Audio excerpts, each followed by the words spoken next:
All right, with that, we're kicking off things with our first session of the evening, which is on the defense dialogue, the India story. I'd like to invite our panelists on stage here. We have Bodhisattva Sangapriya, founder and CEO of IG Defense, and Tarun Wig, CEO and co-founder of Innefu Labs. A big round of applause, please, for our panelists. Raj Chengappa will be moderating the session. Over to you, Raj. Good evening, everyone, and wonderful to be back here. We use this phrase, drivers of change, which you saw a fabulous example of, to talk or celebrate transformative leadership, entrepreneurship, and innovation. Of course, today, that phrase carries a far sharper meaning, because when you look around and see what's happening not far from India, in the Gulf, you will notice that the drivers of change are no more just social, economic, but they are technological, strategic, and increasingly military. Now, if you look at the ongoing Iran war, and I'm sure we are all watching closely, happily there's been a pause, and let's hope that pause turns out to be a stoppage of it. But they're not being shaped, as we can see, by conventional military power. That's the big thing that you notice out there.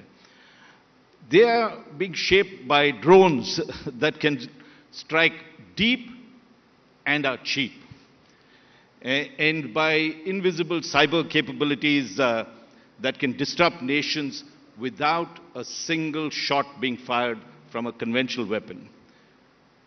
Now, this new kind of warfare is asymmetric, it's decentralized, and technology-driven. And I'd say where Davids can take on any Goliaths, as we've seen, Ukraine, Russia, Iran, USA.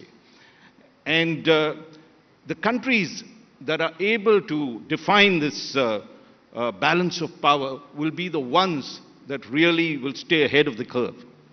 Which of course brings us to India, and I think this war asks a lot of questions about India and our capabilities. And are we building these capabilities as we see that's happened in Ukraine as well as in Iran and the war that's going Israel, not just, and looking across at the various wars that are happening right across. We had Operation Sindoor quite recently. And secondly, who are doing these things and what are the kind of investments required? What is the technological innovation that we need to look at? And are we up there with the rest of them? Fortunately, we have two extreme leaders who are focusing exactly on this aspect of it. And let me introduce them. Tarun Wig, co-founder and CEO of Innefu Laboratory. And when I asked him what Innefu stands for, he says India's next future.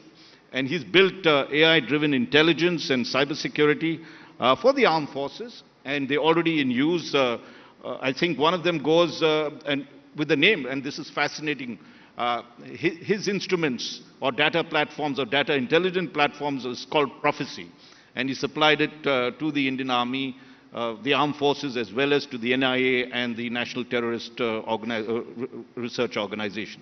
Am I right? Or Technical Intelligence Organization.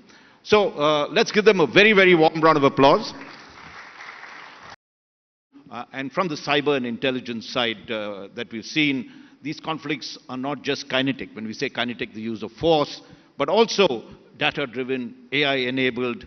And so if you look at this, what are the lessons we can draw for India about digital warfare and cyber vulnerability? And where do we need to strengthen that from these examples that are there?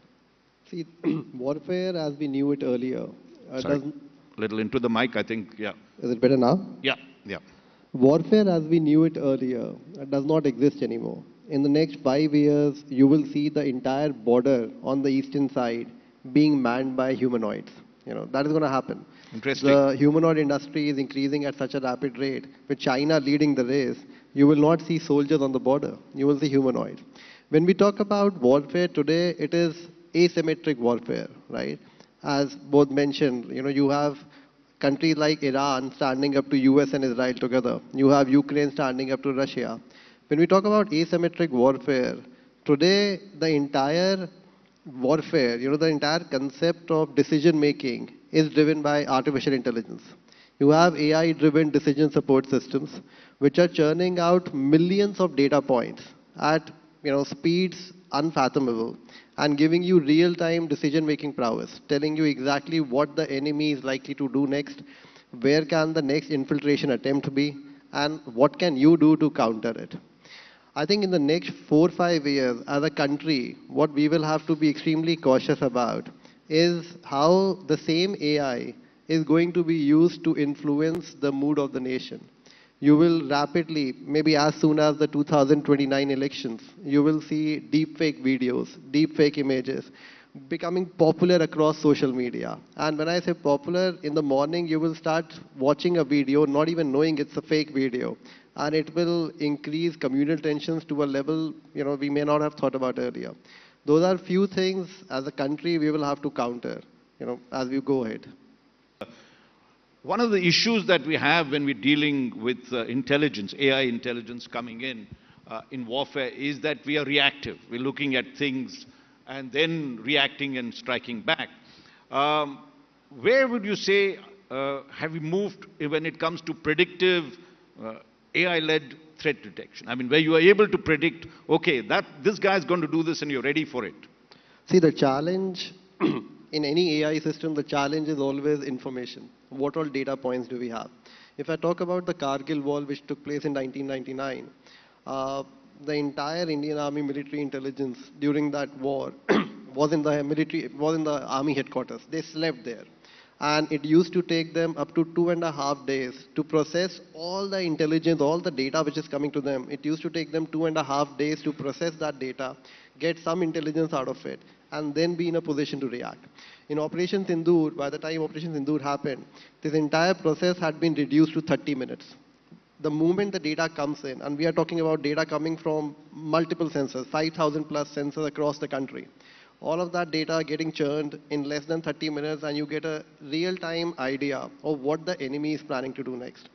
And what the enemy may, what are the next points where something is likely to take place.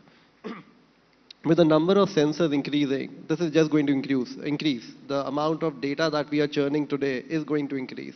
And as a result, the accuracy of prediction as to what the enemy is likely to do at any point of time is going to come up.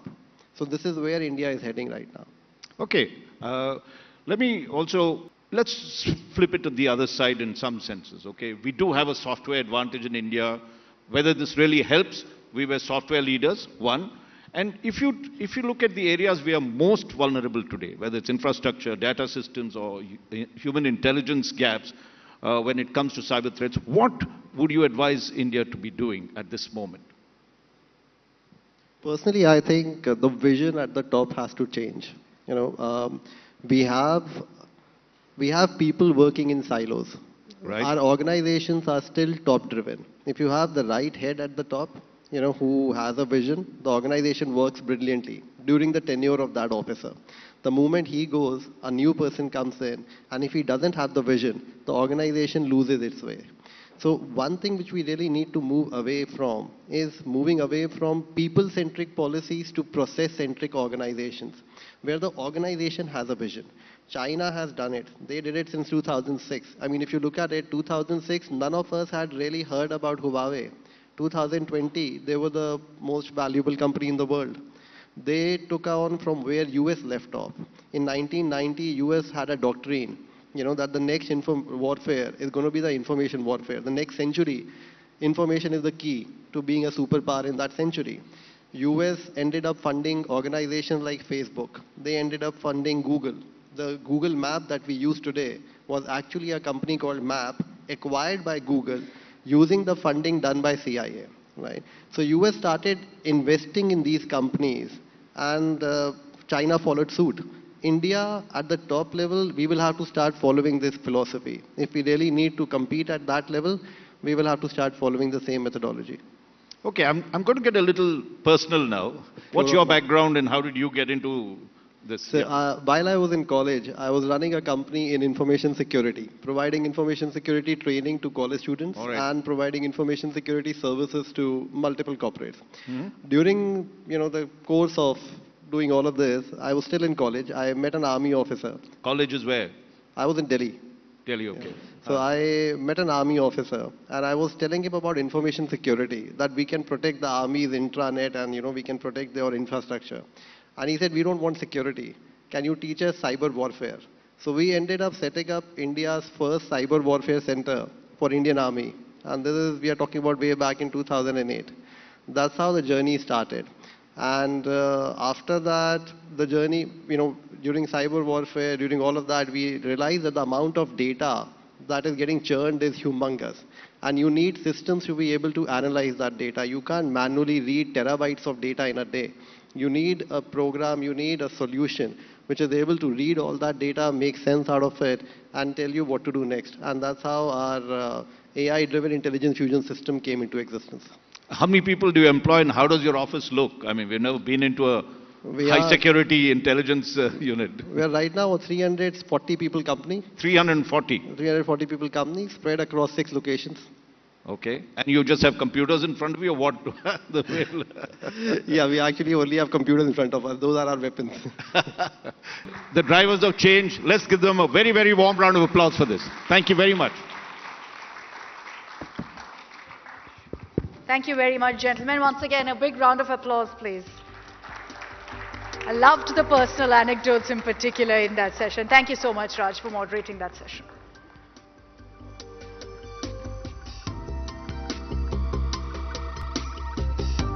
And as we finish the photo ops here, we will also take a minute or two to